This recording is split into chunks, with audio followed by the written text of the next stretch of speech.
আল্লাহ রাব্বুল আলামিন বলেন যুজ্জিনা লিন-নাসি হুব্বুশ শাহাওয়াতি মিনান নিসা, আমি সশোভন করে দিয়েছি, আকর্ষণীয় করে দিয়েছি, লোভনীয় বস্তু বানিয়েছি, আসক্তি তৈরি করে দিয়েছি, ভালোবাসা সৃষ্টি করে দিয়েছি। এই পৃথিবীতে যেই কয়টা জিনিসের প্রতি, তার ভেতরে প্রথম নম্বরে নারী। এটা সেই সৃষ্টি জগতের প্রথম দিন থেকেই চলে আসতেছে, চলবে ইলা ইয়াউমিল কিয়ামা, কিয়ামত পর্যন্ত। সুতরাং মেয়েদের প্রতি যেহেতু আকর্ষণ আল্লাহ দিয়েছে, এটাকে যেন সম্মানজনক রাখা যায়, সম্মানজনক জায়গায় রাখা যায়, সেই জন্য আল্লাহ পর্দার মতো ফরজ বিধানও দুনিয়ায় পাঠিয়েছে।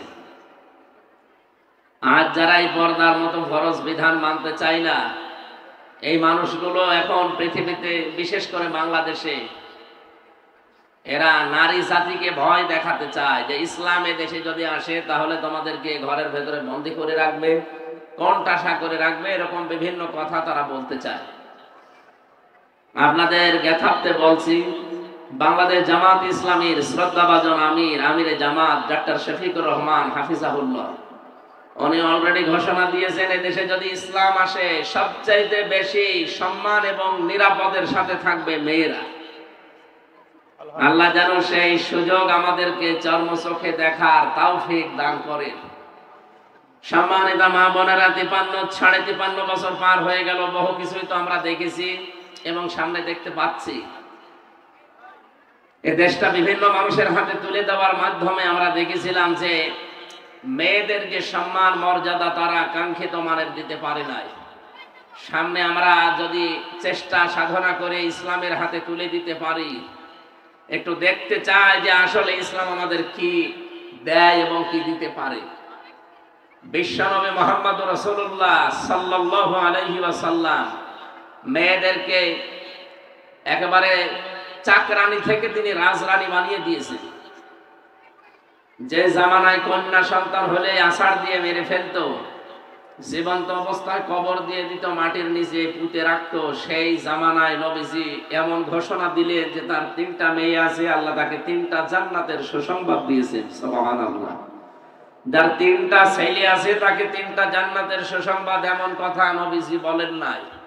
এজন্য আপনাদের মর্যাদার সম্মান অনেক বেশি। এখানে তো 3টার কথা বলতে বলতে নবীজি বললেন যার 2টা আছে তাকে আল্লাহ 2টা জান্নাতের অধিকারী বানিয়েছেন, যার 1টা মেয়ে আছে তাকে আল্লাহ 1টা জান্নাত দিয়ে দেবেন যদি ওই মেয়েটাকে 3টা কাজ করতে পারে দুনিয়ায়। তাকে ভালোবাসা দেন, তাকে শিক্ষা দেন এবং সৎ পাত্র দেখে পাত্রস্থ করে। সুতরাং এই 3টা কাজ যদি আমরা গার্জিয়ান যারা আছে, মা বাবা আমরা যারা আছি, যদি পালন করতে পারি, তাকে ভালোবাসা মহব্বত করা, তার পেছনে খরচ করা এবং সুশিক্ষায় তাকে শিক্ষিত করার পর সৎ পাত্র দেখে দেখে পাত্রস্থ করতে পারি, কিয়ামতের দিন বিশ্বনবীর সাথে পাশাপাশি জান্নাতে আমরা থাকতে পারবো শুধু এই মেয়ের কারণে। সুবহানাল্লাহ। আল্লাহ আমাকে ছেলে দেয়নি, পরপর 3টা মেয়ে দিয়েছে আল্লাহ আমাকে। আমি সব সময় দোয়া করছি মেয়েগুলো যেন আল্লাহ ফাতেমাতুজ জোহরার মতো আল্লাহ বানিয়ে দেন। সকলে বলেন আমিন। সম্মানিত মা বোনেরা, শুধু মেয়েকে না, এরপরে আল্লাহ নবী জানিয়েছেন মেয়ের পরে মেয়ে যেহেতু পুত্রবধূ হয়, বৌমা হয়, বৌমা এবং পুত্রবধূ যারা স্ত্রী, তাদের গুরুত্ব অনেক বেশি দিয়েছেন। যদিও এই সমাজে আমরা দেখতে পাই অনেক পুত্রবধূ লাঞ্ছনা, বঞ্চনা এবং নিগৃহীত হচ্ছে আমাদের এই সমাজে। এখানে যারা শাশুড়ি বসে আছেন, আমি আপনাদেরকে আহ্বান জানাচ্ছি, কান খাড়া করে শোনেন। শুধু নামাজ পড়া, রোজা রাখা, কালো বোরকা পরাই কিন্তু ইবাদত নয়। আপনার পুত্রবধূর সাথে আপনি উত্তম আচরণ করবেন, এইটা একটা ইবাদত। কিন্তু অনেক মেয়েরা এটা জানে না, মনে করে না এ দুনিয়ার কাজ। মা বোনেরা যারা বসে আছেন, দুনিয়ার কাজ বলে কিচ্ছু নেই, সব আখিরাতের কাজ। আপনি এখান থেকে যা তৈরি করবেন, যা পাঠাবেন, এইটা দিয়ে আপনার আখিরাত তৈরি হবে। হযরতে মুহাম্মদুর রাসূলুল্লাহ সাল্লাল্লাহু আলাইহি সাল্লাম মিরাজে গিয়ে দেখলেন, জিবরাইলকে ডাক দিয়ে বললেন যে এই যে ফেরেশতারা বসে আছে 1 তলা 2 তলা 1.5 তলা গেথে, আর কিছু করে না কেন? ফেরেশতা ডাক দিয়ে বলেন, হে রাসূল, দুনিয়াতে আপনার উম্মতের ভেতরে এই মানুষগুলো আগে ভালো ভালো কাজের আঞ্জাম দিত, আগে ভালো কাজ তারা করত, এখন আর করে না।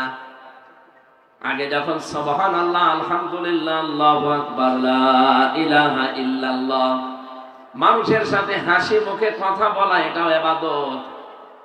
এরকম কাজ কারবারে যারা ছিল তখন ফেরেশতাদের হাতে ইট বালি খোয়া এগুলো আসতো। জান্নাতের ইট হচ্ছে স্বর্ণের, রূপার, এইগুলো কোন হাতে আসার কারণে তারা বানিয়েছিল জান্নাতের বিভিন্ন স্তর। ওই মানুষগুলো এখন ভালো কাজ করা ছেড়ে দিয়েছে, এখন হাতে আর এগুলো আসে না, ফেরেশতারা বসে আছে এইভাবে। মা বোন যারা এসেছেন আপনারা আশা করছি শুনতে পাচ্ছেন, খুব ভালো করে খেয়াল করেন। সত্যিই যদি ফেরেশতারা একতলা গাঁথার পরে আর একতলার ছাদ এখনো দেওয়া যায়নি, ও পর্যন্ত আছে, এই অবস্থায় যদি আপনার মরণ হয়, আপনি যদি আর নেকির কাজ করতে না পারেন, কারণ মরণের পরে আর কোনো ভালো কাজ করা যাবে না। জীবন যতদিন আছে এতদিনের ভেতরে যা পারবেন এইটাই শেষ। এইটা নিয়ে যদি জান্নাতে আপনি প্রবেশ করলেন, একতলা হয়েছে কিন্তু জালানা দরজা এখনো দেওয়া হয়নি, এরকম জান্নাতে আপনি থাকতে পারবেন। এখানে আমাদের উচিত, আমরা যদি বুদ্ধিমান দাবি করি, আল কাজ্জিসু মান দানা নাফসাহু ওয়া আমিলা লিমা বাদাল মাউতি ওয়াল আজিজু মান আতবা'a নাফসাহু হাওয়াহা ওয়া তামান্না আলাল্লাহ, রাওয়াহু তিরমিজি।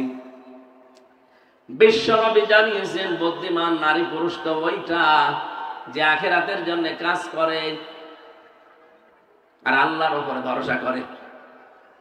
সবচাইতে নাফরমান আহাম্মক ওই লোকটা যে লোকটা আখিরাতের জন্য কোনো কাজ কারবার নেই, আন্দাজে ভরসা করে আমার আল্লাহর উপরে।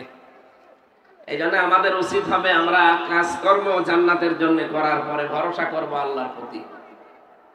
সম্মানিতা মা বোনেরা, বিশেষ করে আমি শাশুড়িদেরকে বলছি, আজ হাজারো পরিবারে পুত্রবধূ অশান্তিতে আছে শুধু শাশুড়ির ছোট মন। এই কারণে সন্তান আমরা যারা আছি, আমরা তো বাইরে থাকি, হয়তো সব কিছু পারি না দেখতে, সময় দিতে পারি না, কিন্তু যার কাছে রেখে যাওয়া হয় এই শাশুড়ি রক্ষকের জায়গায় যদি ভক্ষক হয়, এই চরিত্রের অধিকারী যারা আছে, আপনি যতই নামাজ পড়েন, রোজা রাখেন, কালো বোরকা পরেন, আপনার জীবনের কিচ্ছু কবুল হবে না।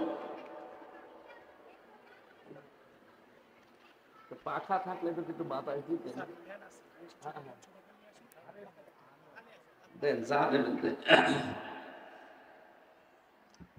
এই জন্য পুত্রবধূ যারা, যেহেতু অন্যের মেয়ে আপনার বাড়িতে এসেছে, নিজের মেয়ের মতো আচরণ করা লাগবে। এটা একটা ইবাদত। এই ইবাদতটা হাজারো পরিবারে নেই, এই জন্য বহু পুত্রবধূ মনে হয় জাহান্নামের ভেতরে আছে পরিবারে, এরা মানসিক রোগী হয়ে যায়। বহু মেয়ে লোক মেসেজ দেয় আমাদের মোবাইলে যে একটু শাশুড়িদেরকে বলতে পারেন না এরা কি মানুষ না দজ্জাল। সম্মানিত মা বোনেরা, যে মহিলারা এরকম মেসেজ দেয় তারা কোন জাহান্নামে আছে আপনি বলেন। এই জন্য আশা করছি আপনাদের আচরণ এরকম যেন না হয়।